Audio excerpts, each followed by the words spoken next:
Do you want to know how to add Sol on BullX? Well, in this video, I'll show you how to do that in just a few clicks. So in order to do that, just head over right here first into your BullX.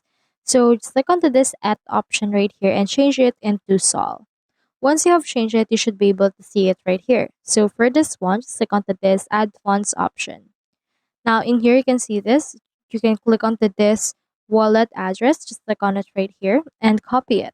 Or you can also utilize the QR code provided by BullX. What you can do is you can head over to any other provider, like for example, for this one, Photo and Solana. You can click onto this deposit right here, and then you can use it using the apps. You can also go over right here to your wallet and make a withdrawal to a selected wallet address. So for this one, you can transfer, for example, for this one, you can transfer Solana. Just click onto this input address right here and choose a wallet that you want to transfer it with, and put in here the amount, withdraw it to that wallet, and then just withdraw it right here in order to add those.